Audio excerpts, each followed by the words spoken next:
So I actually finished the last video in the middle of doing this Bleak Falls Barrow dungeon. So we're gonna pick off from that point. And then about halfway through, I start doing the main quest and going to see the Greybeards.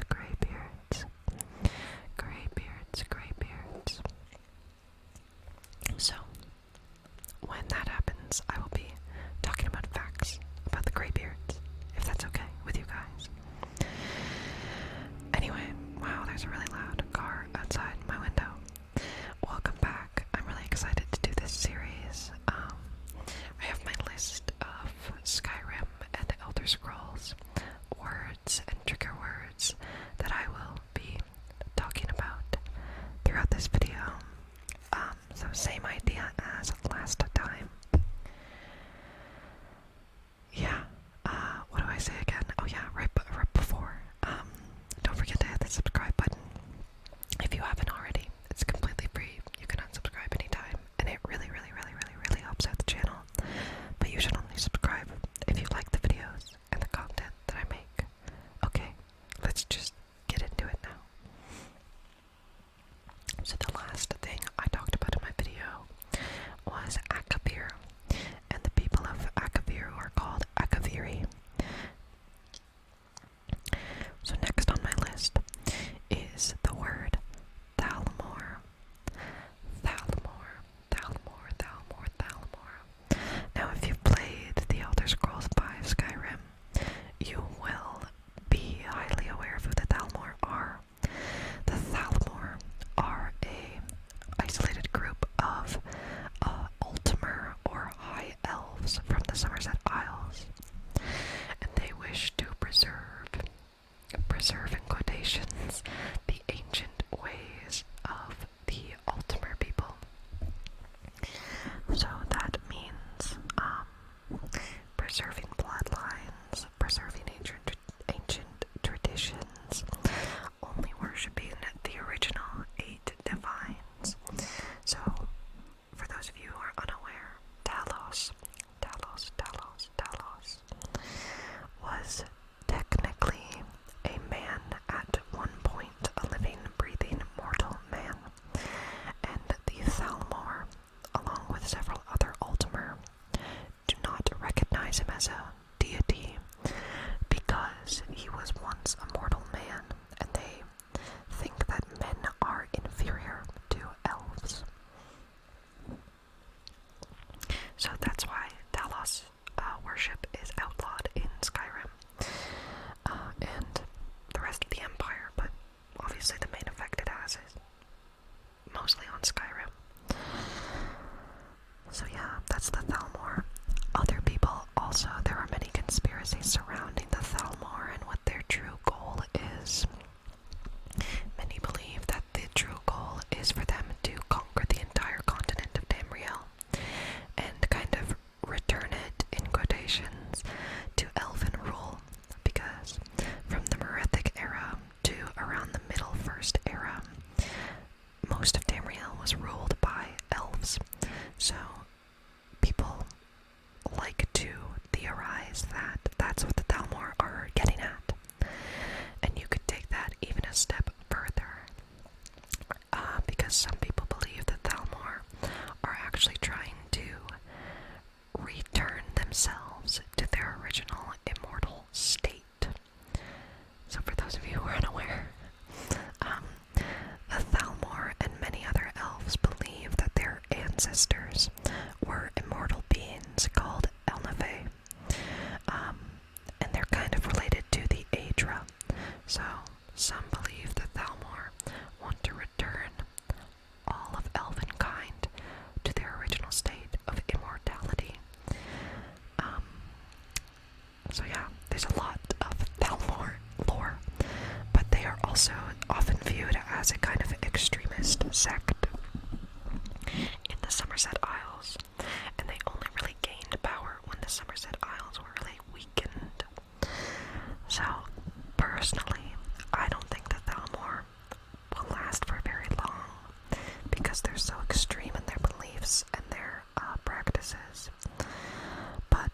you never know.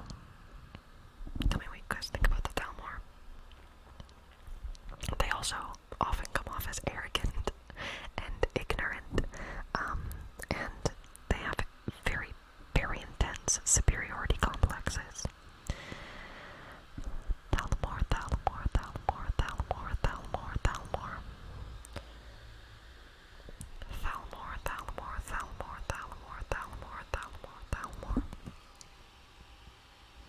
The next word I have is Khajiit, or Khajiiti.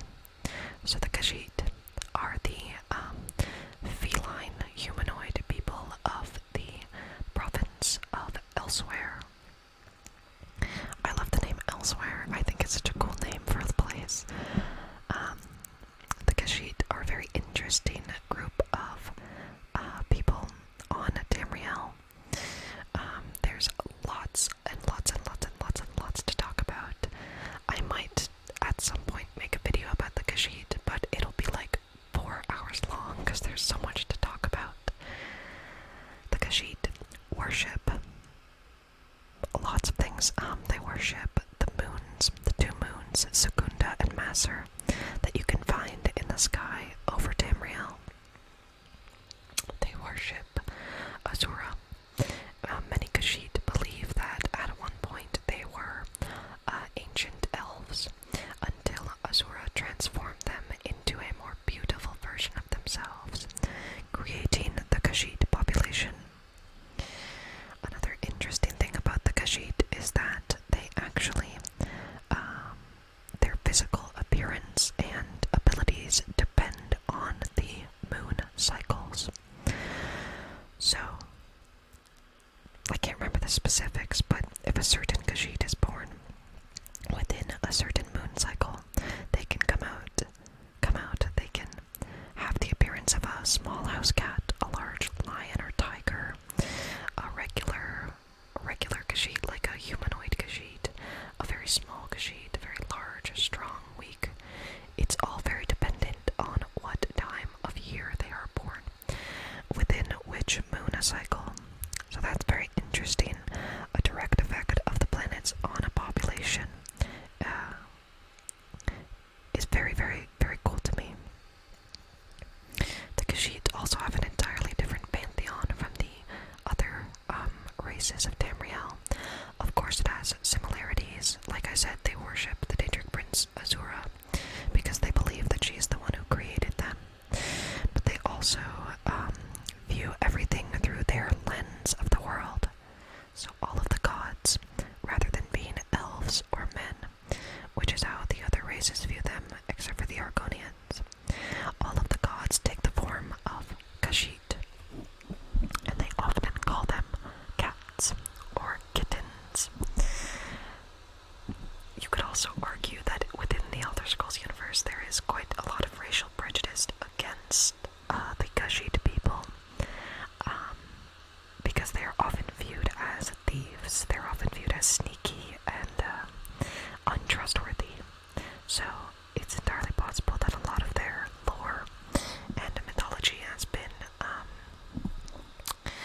what's the word, kind of skewed in the wrong direction by other sources that may have written about them, which is unfortunate.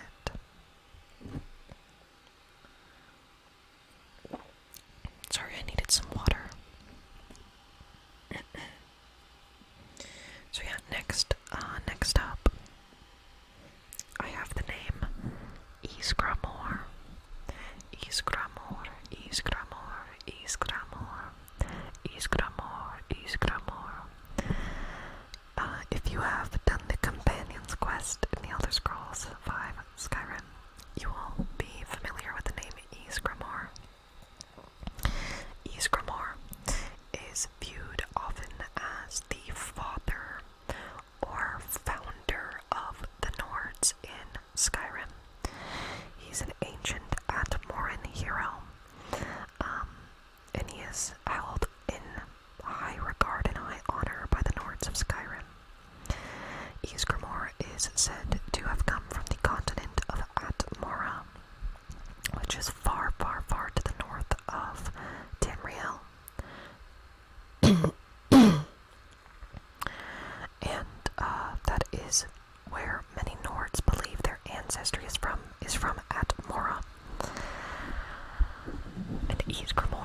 is said to have been the first man or first Atmoran to travel from Atmora to Skyrim, where he established the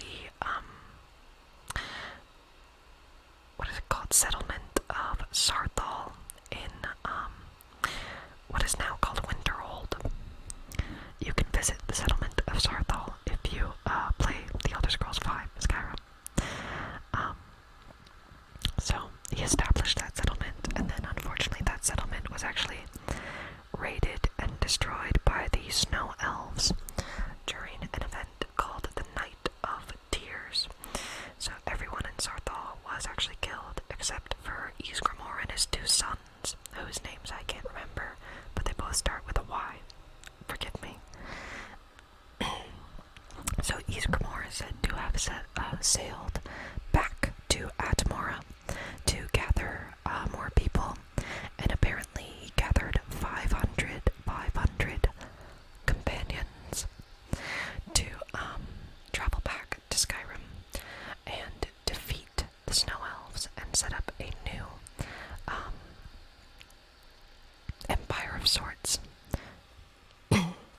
So after Ysgramor and his companions defeated the Snow Elves, Ysgramor is said to have built the city of Windhelm. That is why the Palace of the Kings is called the Palace of the Kings in Windhelm, because traditionally in ancient Skyrim, the kings of the Nordic Empire would rule from the Palace of the Kings in Windhelm. So yeah, that's Ysgramor. There's more to him, but I'm not going to go super in depth in anything really in this video, so yeah, that's Ysgramor. Next on my list I have Akatosh.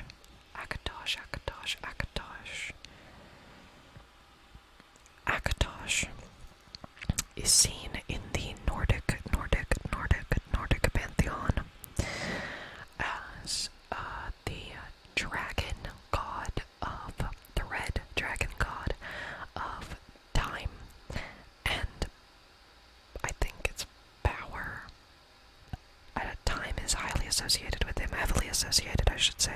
And I'd like to clear up that he is part of the Nordic pantheon. The elven version of Akatosh is often referred to as Oriel, but some argue that Akatosh and Oriel, although they have lots in common, are technically different deities. Akatosh is also one of the 8 divines within the Imperial Pantheon, but his name is Akatosh because the 8 divines are a combination of elven and Nordic gods mixed together.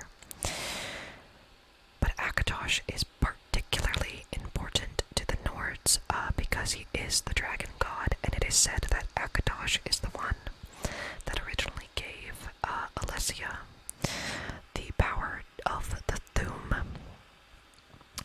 And he is the reason he gifted dragon blood to Alessia and her descendants.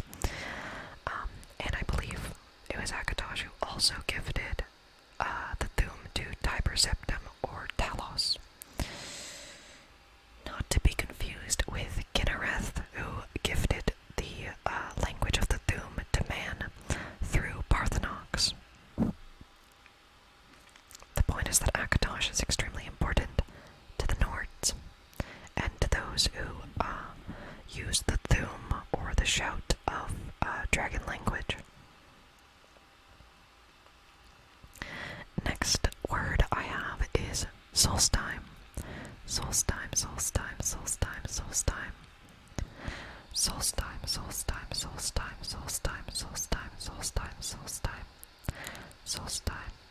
Solstheim is a small island to the northeast of Skyrim. It is within the Sea of Ghosts. It's one of my favorite places to visit in, I think it's Skyrim Special Edition. I don't know if it's in the original or not. I love going to Solstheim. It was traditionally a region that belonged to Skyrim and the Nords. But after Red Mountain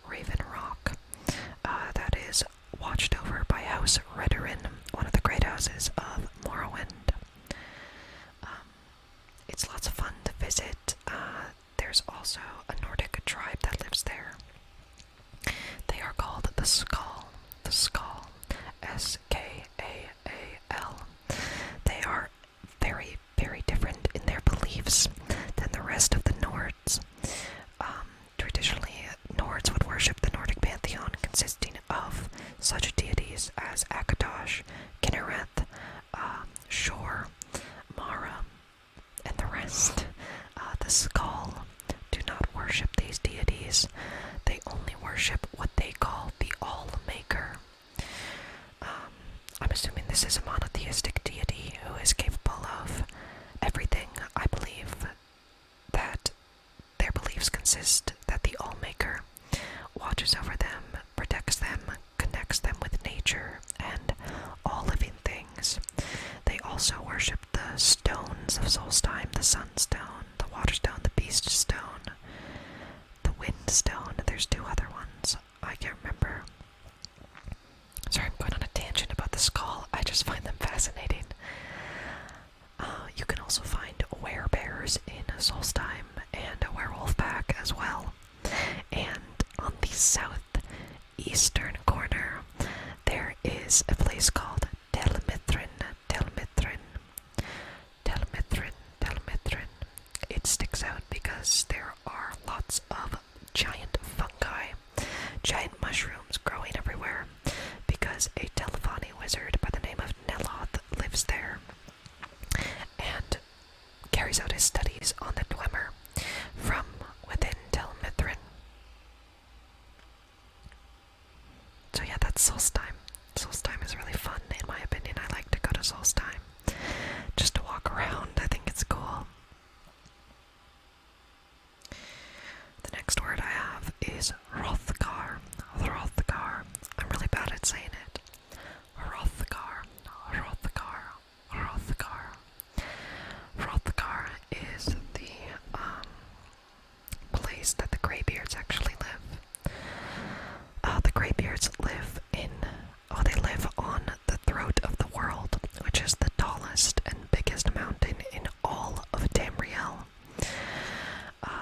It is very tall, and the Greybeards, who are monks that study the Thuum and the Way of the Voice, live on high Hrothgar, on the throat of the world. Sorry.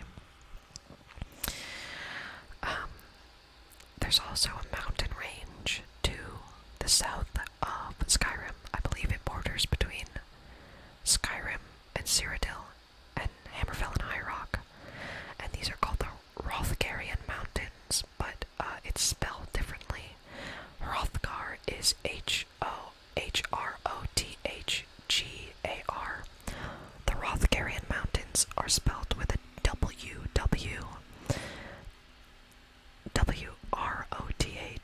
WROTHGAR. I think that might be the incorrect spelling. Next word I have on my list is Thuum. THU''UM. The Thuum, also called shouts or dragon tongue, dragon language, is I don't know how to explain it. Actually, now that I think about it, how do you explain it? The Thuum was gifted to man by the goddess Kinnereth, or Kine, through Parthenox. Parthenox is a dragon, and he served as lieutenant commander to Alduin during the Dragon War. And Parthenox felt pity for the people and human beings that were being subjected to such heinous treatment by the dragons. So Kine taught Parthenox how to teach the Thuum to the humans of Skyrim.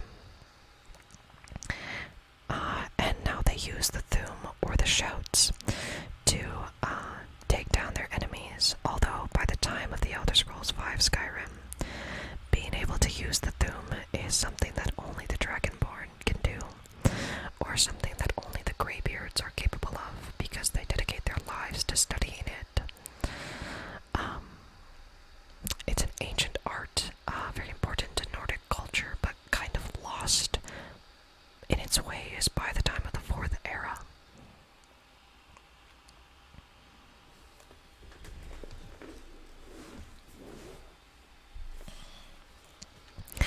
The next word I have is Orsinium. Orsinium, Orsinium, Orsinium, Orsinium, Orsinium, Orsinium. So, for those of you who are familiar with Elder Scrolls lore, you may be aware that the orcs, or the Orsimer, are the only race within the lore that does not have a traditional homeland or province that they are from. So for instance, the Nords are from Skyrim, the Imperials are from Cyrodiil, the Khajiit are from elsewhere, the Redguards are from Hammerfell, the Bretons are from High Rock, the Dunmer are from Morrowind, the Bosmer, Valenwood, the Argonians, Blackmarsh, and the Altmer are from the Somerset Isles. But there is no province specifically dedicated to the orcs, or the Orsimer. So there have been several attempts by the orcs to set up what is known as Orsinium. Orsinium originally was a city founded and created by orcs for orcs. Originally, I believe it was actually within the Rothgarian Mountains that they set up their traditional settlement. Unfortunately, the orcs were often viewed as barbarians to outsiders. So the Bretons of High Rock and the Redguards of Hammerfell chased the orcs out of the Rothgarian Mountains several times until, I believe, in the third era, late third era or early fourth era, there was an orc who began building a new Orsinium, and I believe it still stands to this day. It's just a peaceful place for orcs to exist as they are without being attacked or stereotyped or seen as evil or whatever it is. I think Orsinium is very interesting, and I never realized how much it must really suck for the orcs to not have a homeland for themselves when literally everybody else does. But that's part of the reason they worship Malakath, or some of them do. Malakath being the Daedric prince of outcasts and outsiders. But something interesting is that in Orsinium, there is a temple to Trinimac. Trinimac is believed to have been turned into Malakath in the Merethic era. So, some orcs still worship Trinimac as an Aedra, instead of worshipping Malakath, because they believe that Trinimac is purer than Malakath, as Malakath is a Daedric prince of, domination and anger, and Trinimac is slightly more peaceful, although he is still a warrior god.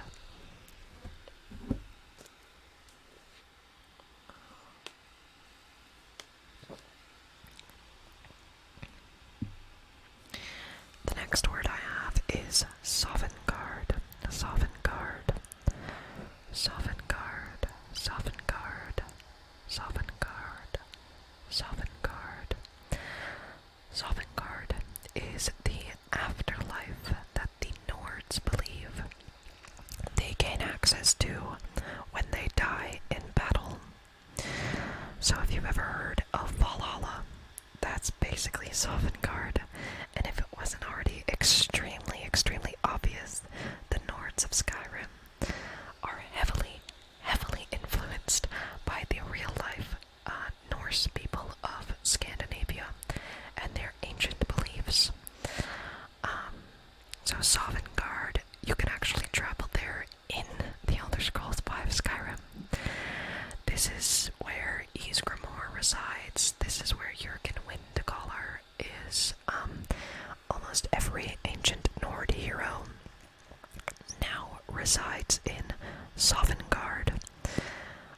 I don't know if it has the same rules as Valhalla, because you can only get into Valhalla if you die with a weapon in your hand, and you live an honorable life, which consists of fighting and going to war. I'm unaware. I don't know the ins and outs of it. But that's why you hear Nords shout for Sovngarde when they are fighting because it could be their last fight, and they want to get in to Sovngarde if they do die. So yeah, it's basically just the afterlife, but Nord specific. So the Red Guards don't go to Sovngarde when they die. The Red Guards go to their specific afterlife. I believe the Red Guard afterlife is called the Far Shores. I might be wrong about that. But yeah, it's very specific to the Nord, so the elves don't go to Sovngarde, they go to Aetherius when they die.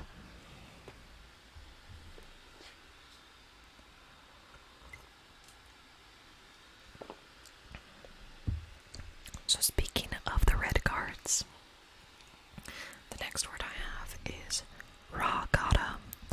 R-A-G-A-D-A. The Ragada are a specific group of Red Guards. So get ready for a small background check on the Red Guards.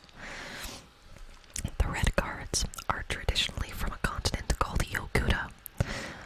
Yokuda lies to the west of Tamriel.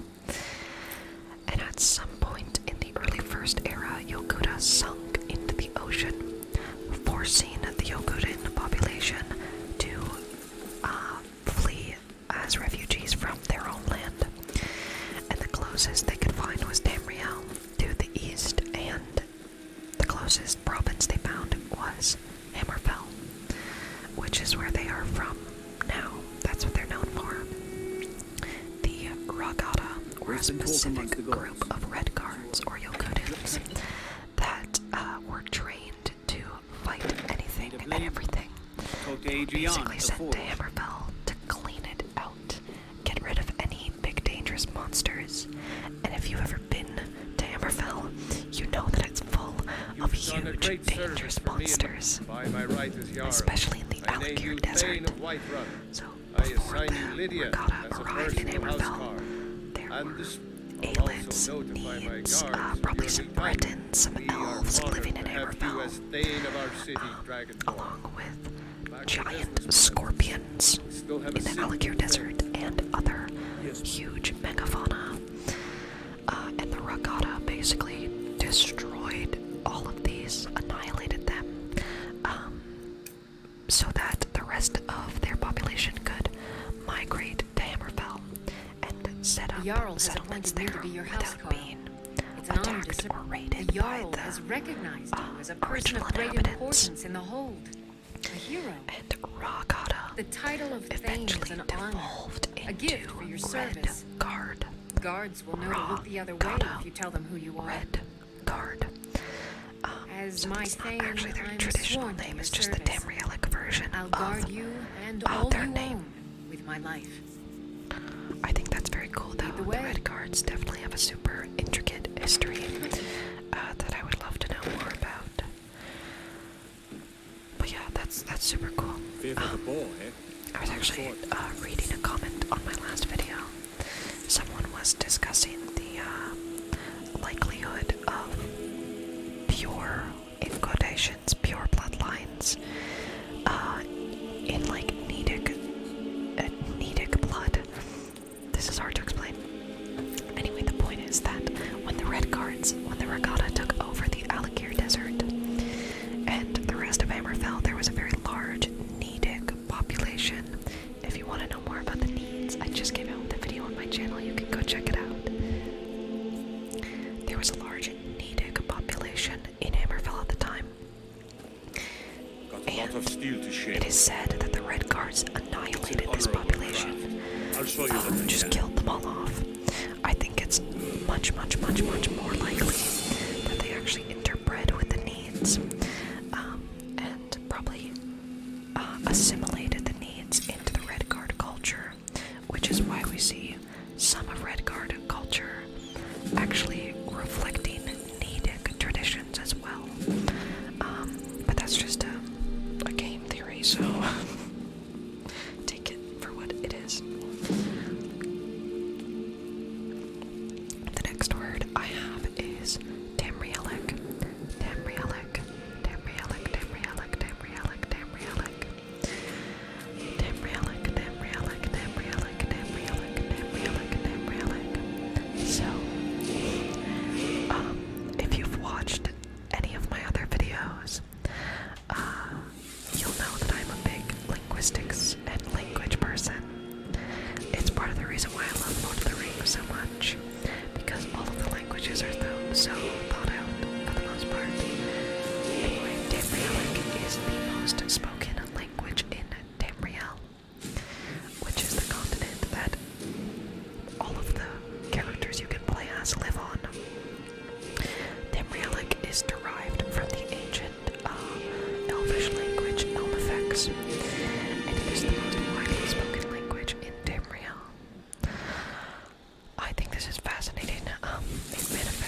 Sometimes I miss the soldier's life, other than but when I hold my daughter in my arms, I can teach you a few things. And you know about it, please tell me in the comments, as I would Do you love get to the know Cloud more District about very this. often? Oh, what am I saying? But I Of course thought you don't. it would be worth it to mention, Lady, because I think stuff like that is really cool. need And something? it's Oh, thank you. it's, Divines, bless your kind heart. tingly work. What are you looking at? I'm not afraid of you.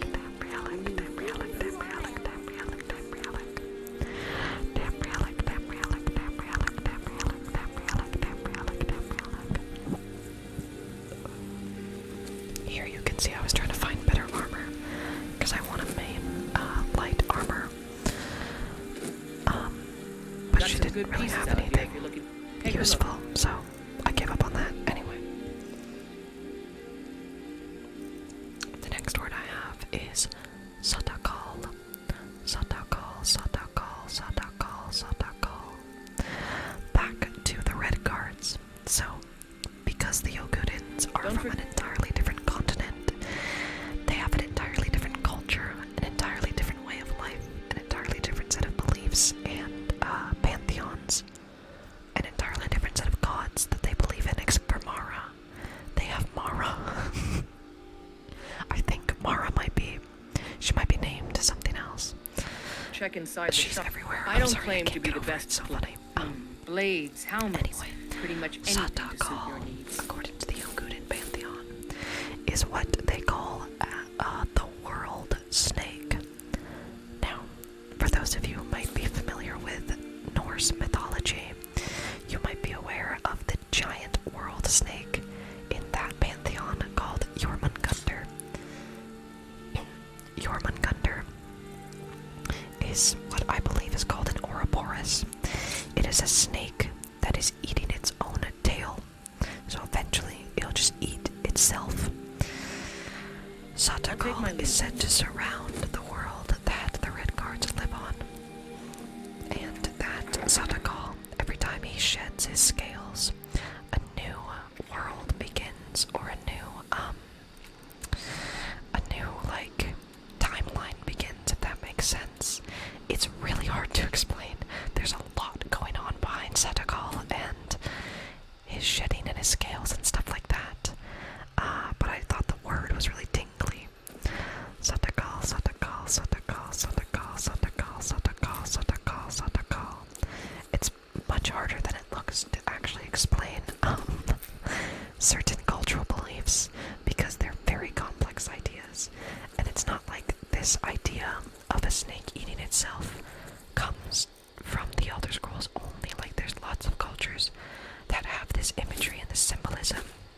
It's very complex and confusing, so trying to explain it is much harder than it looks, especially when I suck at words. Anyway, that's Satakal. You're welcome. Next on my list, I have Volgreath. Volgreath, Volgreath, Volgreath. Volgreath is the second southernmost hold in the province of Skyrim. Volgreath is by far one of my favorite holds to walk around in. For some reason, I always feel like Volgreath is pretty peaceful. It's known to be extremely foggy, misty, and it's an extremely heavily forested region. Their main output and export is lumber, because there's so much forest. You can see me admiring the mountains here. If you know any true sons and daughters of Skyrim, Yeah, I really enjoy being in Volgreath. Volgreath is also heavily associated with death, but also with the Aedra. Arche.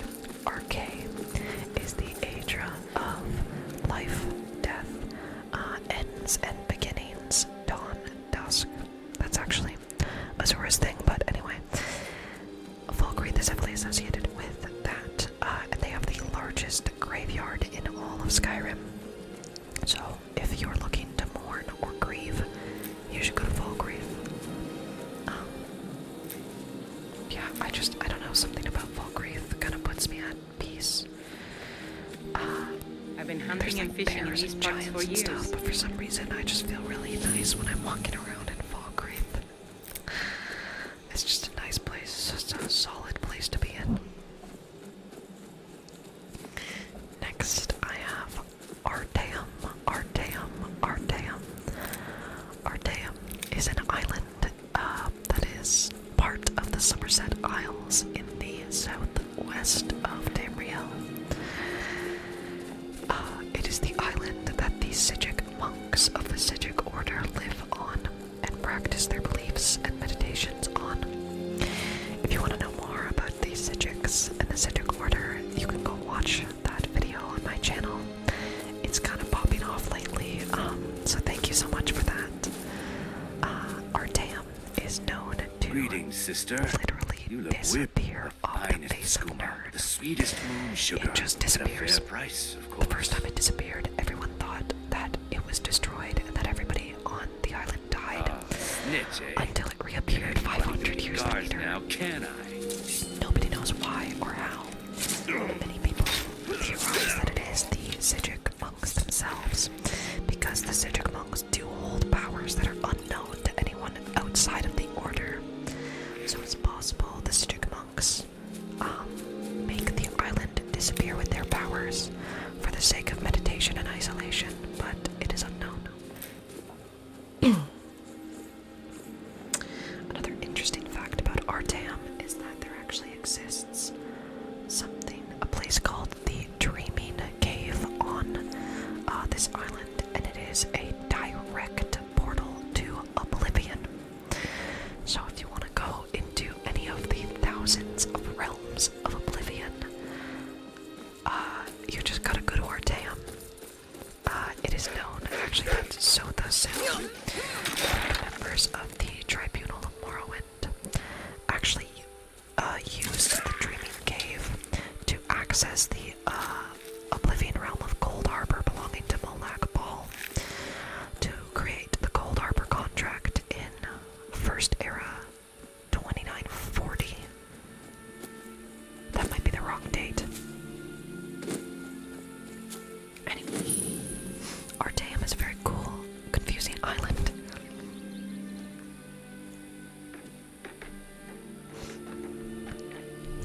Next is the word Alakir. Alakir, Alakir, Alakir, Alakir, Alakir, Alakir, Alakir, Alakir, Alakir, Alakir. So, in the province of Hammerfell, which is one of the most varied provinces geographically, they have deserts and jungles and mountains and grasslands and savannas. The Alakir Desert stands out in Hammerfell because it is huge. It is a massive portion of Hammerfell, taking up almost the entirety of the western part of Hammerfell. And this is where I said those giant scorpions used to live. And some of them still live there because not all of them were wiped out. It is believed that there are hundreds of, possibly thousands of ancient civilizations that are buried beneath the sands of the Alakir Desert. But none of these have really been excavated or explored. This is just kind of legend and rumor. Also, there's a select group of warriors, Red Guard warriors trained in the Alakir Desert called Alakir Warriors.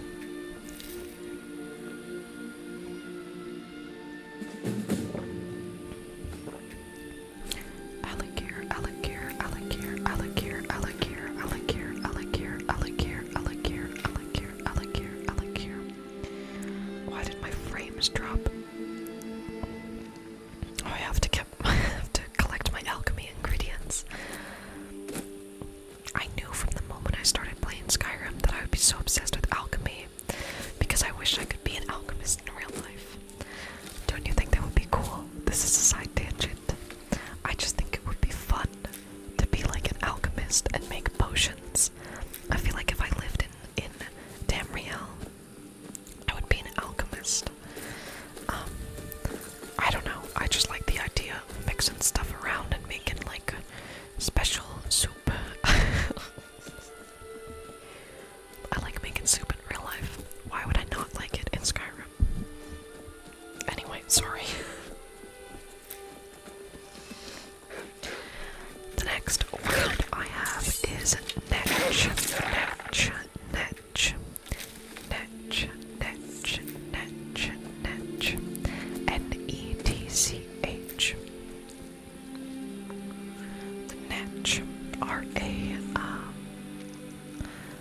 animal, I guess, a herd animal that is native to Morrowind or Resdane.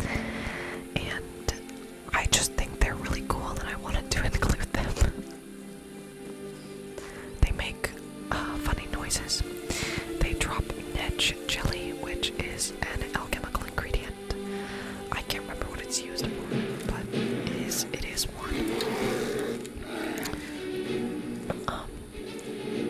Yeah, I think the netch population actually went down after the Red Year because lots of people died during the Red Year, but also Morrowind's flora and fauna really suffered during the Red Year, including the netch and the silt striders. You can find a silt strider. They're like giant netch. You can find one of them on Solstheim near Telmith. I think they're really cool. They're just animals, giant animals, and they look like aliens. And I think that's awesome.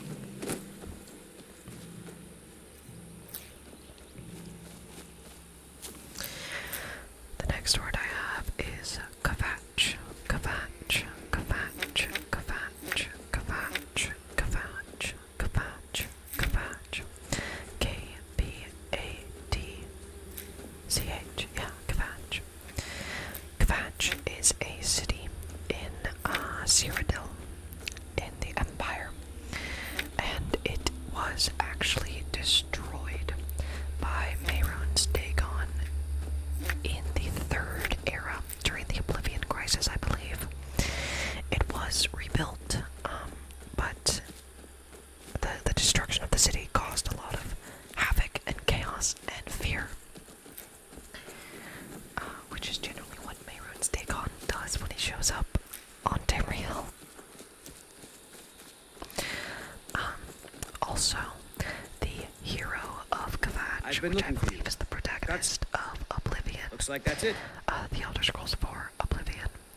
The hero of Kvatch is believed to actually have been an avatar of Akatosh himself. To go. And that is why his defense of the city of Kvatch was so, what's the word? Like, useful. Like, he actually did defeat Mehrunes Dagon. It wasn't just, he like punched him and nothing happened. Like, he did defeat him. So they believe that Akatosh inhabited the hero of Kvatch's body to defend the Empire against the Daedric Prince. But that is just a theory. A game theory. My daughter's driving me crazy. Next, I have They the call name it the path to the monastery to Hjalti. Seventh Doubt. Hjalti. I'm not certain if I could even make it to the top Hjalti. without collapsing from exhaustion. H-J-A-L-D-I. The graybeards have summoned the dragonborn Is to the fight Rob. Nordic name originally given to Tiber Septim or Talos. Hjalti Earlybeard was the name of the man that originally used the Oh, Thelma you're a to defend traveler. the Empire in The Skyrim graybeards are a strange against bunch. the Forsworn I heard they live their entire life without uttering a single High Rock, I word. believe. Can you even Or, imagine? sorry, the Reachmen of High Rock. On your way up the 7,000 Hjalti steps Earlybeard again. eventually became Tiber Septim as he changed his name and was renamed Tiber Septim. Aren't the graybeards expecting some supplies? Honestly, I'm not certain. I just I've thought yet to be allowed into the monastery. Perhaps one day. Kinda tinkly. I wish I could pass them through on your way to... Hjalti, I've been to the Hjalti, monastery many Hjalti, times, but I've never even laid eyes on one of the graybeards. Now that being masters of the fools, they could kill you. Well, not that they would. They seem peaceful, but I wouldn't want to provoke. Mostly food supplies like dried fish and salted meats. You know, things that keep fresh. The graybeards tend not to get out much, if you catch my... Well, it's kind of an understanding between us. I mean, it just wouldn't feel right to charge them for a bit of... Trouble is, my legs aren't what they used to be, and climbing the 7,000... Really? Here, take this bag of supplies. At the top of the steps, you'll see the offering chest. Just leave the bag inside, and you're done. So, said this Well, is there's the occasional most wolf famously pack or worshipped stray, by the but Dark that's all I've ever Brotherhood, had. and if you want Other to know than more that, about them, watch your footing. there's a video In on my these channel wintry about the Dark conditions, the Brotherhood. You can stairs go can check be it out treacherous. now. Sithis careful up there. is a deity of emptiness, of void, of night, of nothing. And he's kind of confusing. I talk about him more in depth. Oh, I'm gonna read this tablet. Before the birth of men, the dragons ruled all Mundus. Their word was the voice, and they spoke only for true needs. For the voice could blot out the sky and flood the land. I'm sorry if that sounded a bit weird. It's because I'm like blind and I can't read. That's not true. It's because my monitor is a little bit far away, and the words are kind of small, so my eyes can't see that far because I'm kind of blind. Anyway, sorry about that. Sithis, like I was saying, is the deity of nothingness, basically. He's associated with nothingness, but he's also associated with death and, like, darkness. Even though he doesn't take a form, he is just void. I discuss it way more in depth in the Dark Brotherhood video, so if you want to know more about Sithis, go check that out, or maybe I'll make a whole video on Sithis, who knows. Sithis has interacted with people, specifically only the Night Mother, who is another extremely important person within the Dark Brotherhood. Yeah. Talk to Borgnor, what the hell? Sorry, it's a weird name, but I guess it is Skyrim. Sithis.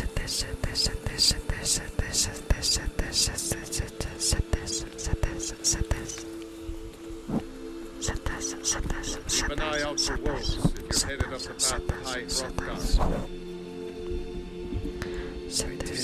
Strange days when the monks will do that. I like to spend time up here. Walk the steps. Meditate on the emblems. Doesn't hurt when I bag some game along the way. Men were born and spread over They're the not face the of sort to Mundus. take visitors. The dragons presided over But the I never crawling go that masses. high up the path Men anyway. were weak then and Some had folk no make the trip, voice, lead them voice, food voice, or other voice. essentials, but not to make conversation. I believe were created by the Greybeards, but it might have actually just been Jurgen Windcaller, who is the founder of the Greybeards. And they describe the events of what is known as the Dragon War. So the Dragon War is when men, or the Nords, the ancient Nords of Skyrim, were living under the rule of dragons. Because the dragons were just in charge of everything, and they were worshipped by men. They had their own sect of dragon priests, which I want to make a video about in the future. The dragon priests are extremely powerful people who are given their powers by the dragons. They ruled over populations of Nords in very ancient times. For instance, Mirak, who you might know. Mirak, who is also known as the first Dragonborn, was a dragon priest until he betrayed the dragons, and was actually killed, or kind of half killed, by another dragon priest. And then, of course, given tons and tons of power by Hermaeus Mora to live in Hermaeus Mora's realm of oblivion, Apocrypha. There's always, like, how can there be so much to talk about?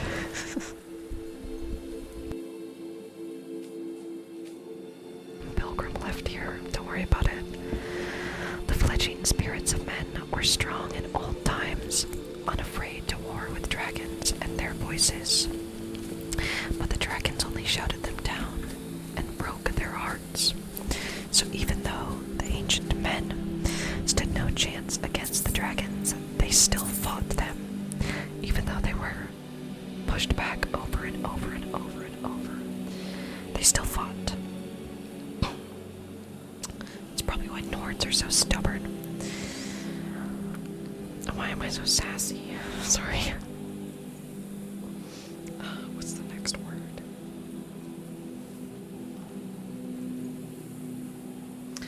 Mysticism. That's a good one. Mysticism is a school of magic. It cannot be learned in the Elder Scrolls V Skyrim, but I think it can be in Oblivion and Morrowind. Mysticism is believed to have been created and refined by the Sigil Order, because so much of their power comes from mysterious means. So it would only make sense that they created mysticism, but they probably did this before it was called mysticism, if that makes sense. Here's me admiring the views from the throat of the world.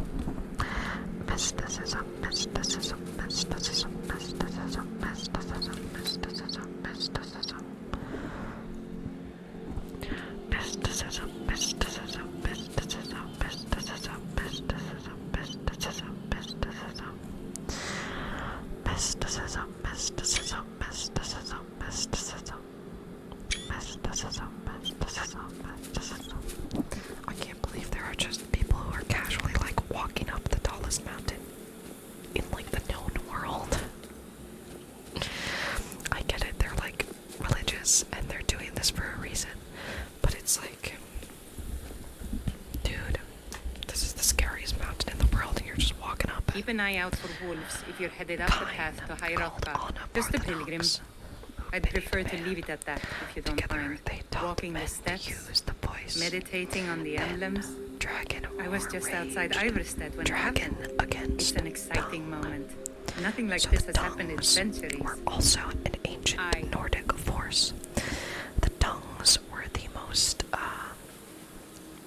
valued part of the army of the ancient Nords, because they were the ones who could use the Thuum. I don't know why they're called tongues. Probably because their power resides in their mouth. Kind of. So that's probably why, but yeah, they're the most important part of the ancient Nordic army. Jurgen Windcaller, who was the founder of the Greybeards, was a tongue in ancient times. So yeah. I like Parthenox. I like his name. Also, he's voiced by the same guy who voices Mario, and that is insane to me. Parthenox, Parthenox, Parthenox. Parthenox, Parthenox, Parthenox. Parthenox, Parthenox, Parthenox, Parthenox. Parthenox, Parthenox, Parthenox. You see me notice here that this is the area where the giant frost troll lives. There he is, standing up there. He's kind of a meme because when you first go up the 7,000 steps, usually your level is probably pretty low. I'm only level 6 right now, and so this frost troll poses a bit of a threat, and he's more powerful than he seems, but I was prepared to take him on, so it's okay. He was taken care of quickly. I was prepared in advance. His power, don't worry, I'm a professional gamer. Frost troll, frost troll, frost troll, frost troll, frost troll. Men prevailed, shouting Alduin out of the world, proving that for all that their voice do was strong, although their sacrifices were manyfold. So, the men, the ancient Admorans,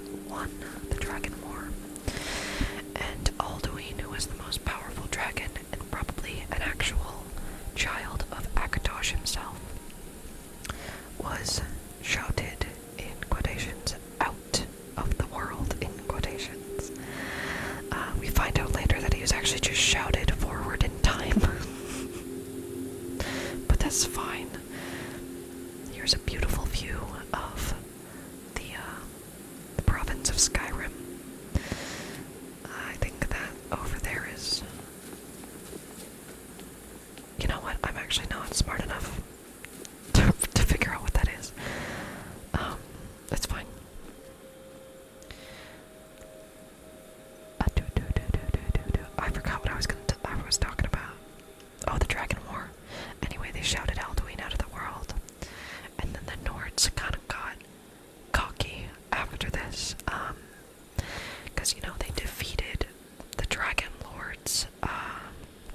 So they established, like, the Nordic Empire. The first Nordic Empire. Which is fine. But it kind of backfired because they got really cocky and self-important, and they kind of led to their downfall. What is it that Technoblade says? Absolute power corrupts absolutely. So they got this really, really powerful new weapon, this new strength called the Thuum, and they just kind of started using it in every way that they could, which kind of led to their downfall, unfortunately.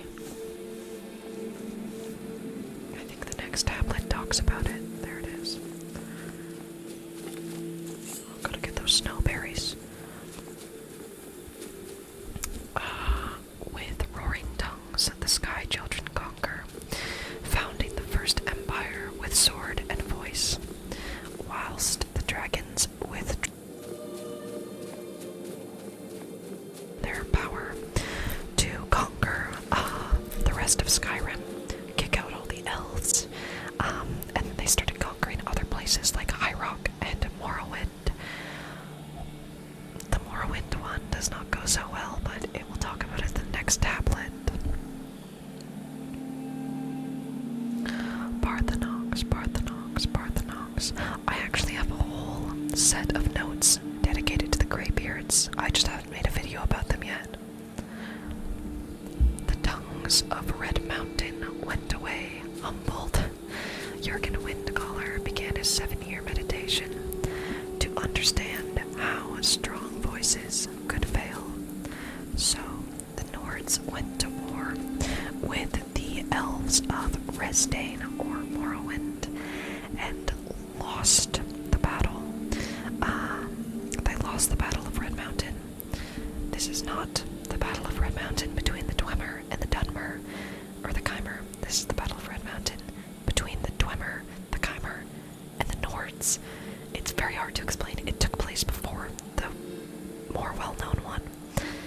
Anyway, they lost this battle, which didn't make sense to them because they used the Thuum, they used their power, you know, they did everything they could to win. And Jurgen Windcaller realized that that's not how this works. You can't just use brute force to conquer people. Sometimes you will fail. So, he took that as a sign to meditate on the Thuum rather than use it constantly.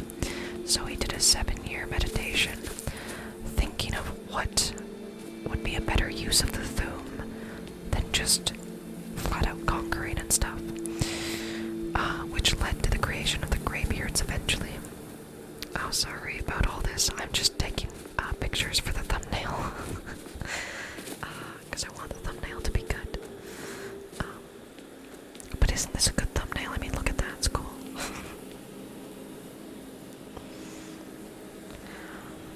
So yeah, the Thuum kind of backfired on them. Like I said, they got a little bit cocky.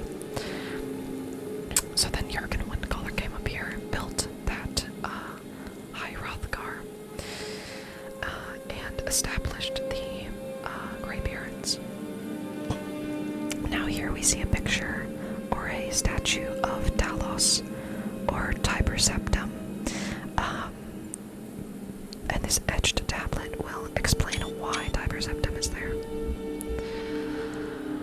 For years, all silent, the Greybeards spoke one name, Tiber Septim. Stripling then was summoned to Hrothgar. They blessed and named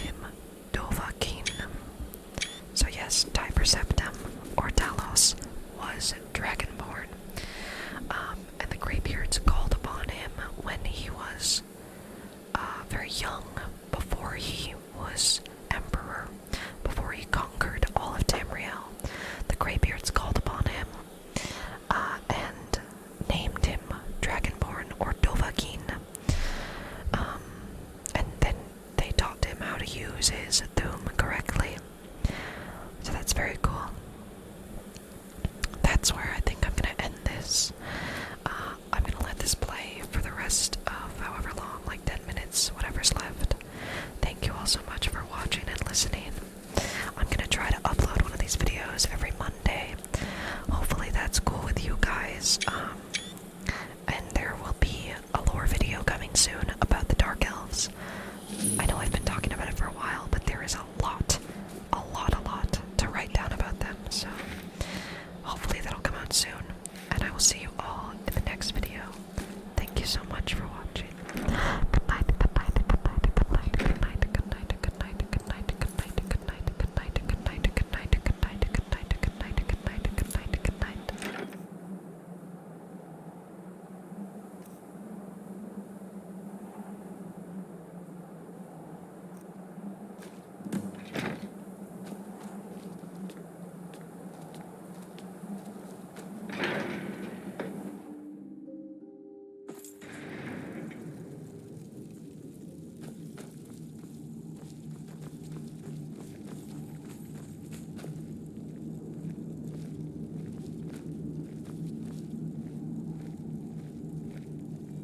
So, a Dragonborn appears at this moment in the turning of the age.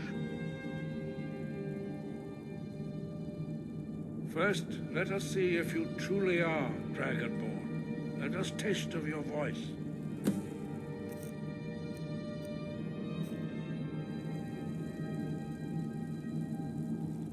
Fus! Shout at us. Let us taste of your voice.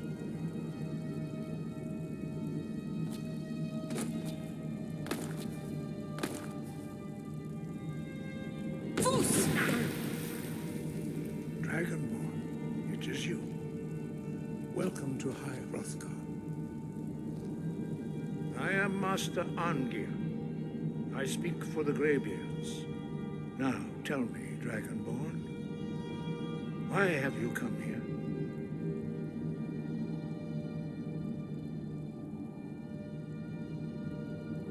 We are here to guide you in that pursuit, just as the Greybeards have sought to guide those of the dragon blood that came before you.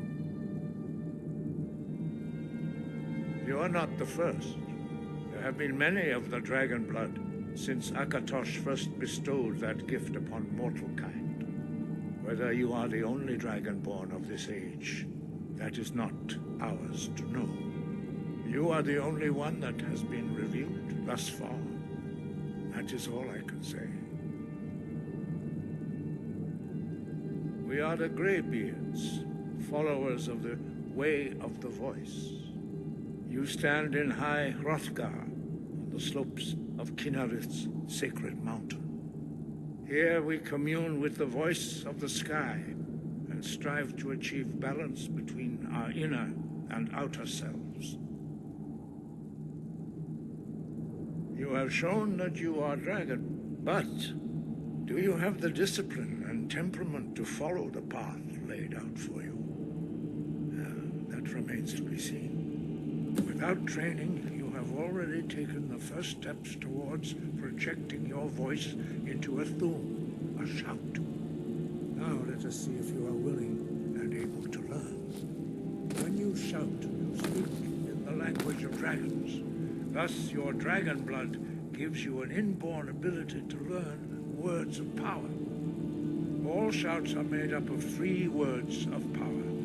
As you master each word, your shout will become progressively stronger.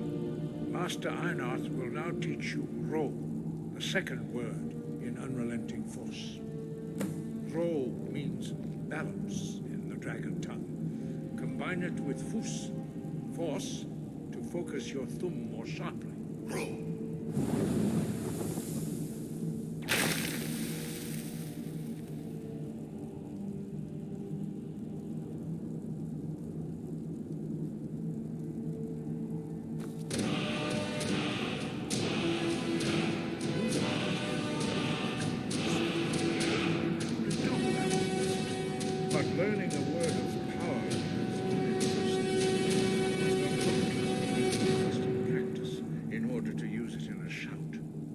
Well, that is how the rest of us learn shouts.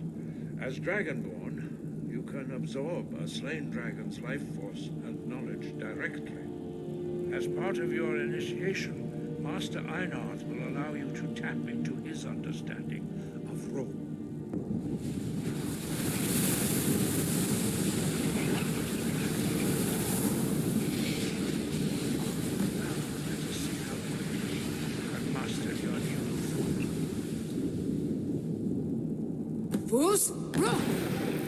Use your unrelenting force shout to strike the targets as they appear.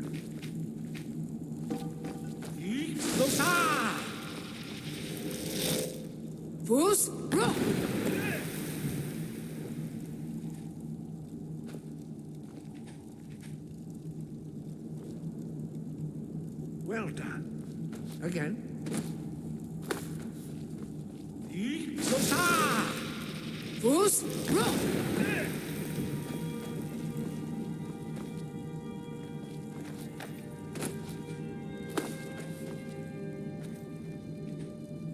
You learn quickly. Once more.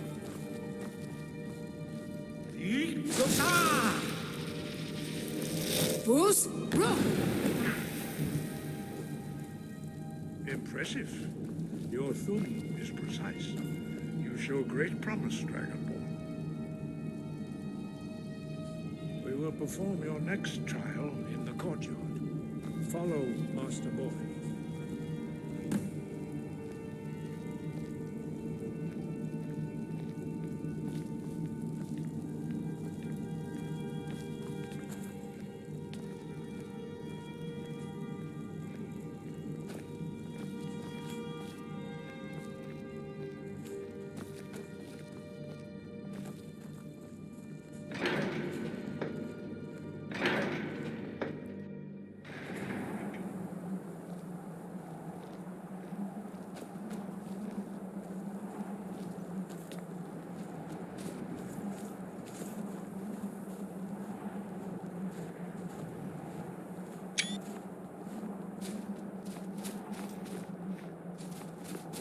See how you learn a completely new shout. Master Bori will teach you Wuld, which means whirlwind. Wuld.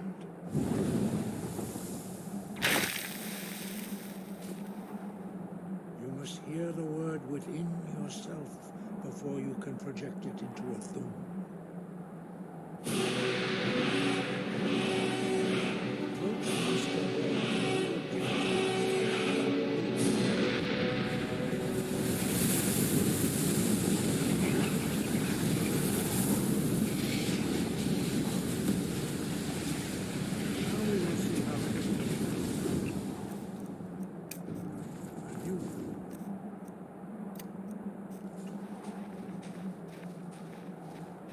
Master Wolfgar will demonstrate whirlwind sprint. Then it will be your turn. Master Bori. X. Wolf. Now it's your turn. Stand next to me. Master Bori will open the gate. Use your whirlwind sprint to pass through before it closes.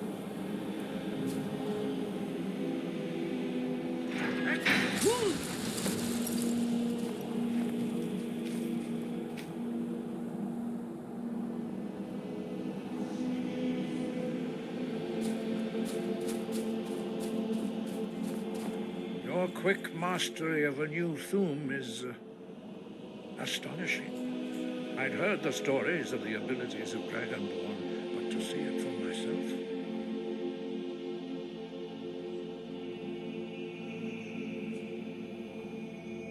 You were given this gift by the gods for a reason. It is up to you to determine how best to use it. You are now ready for your last trial.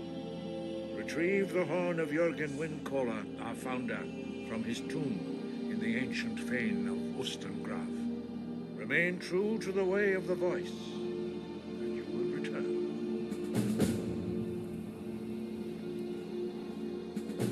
5. Our leader, Parthenax, lives alone on the peak of the throat of the world.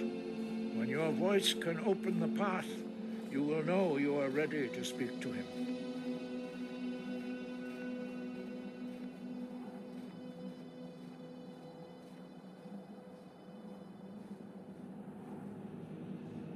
No doubt, the appearance of a dragonborn at this time is not an accident. Your destiny is surely bound. You should focus on honing your voice, and soon your path will be made clear. Good. Then you will be ready for whatever lies ahead. Sky, guard you.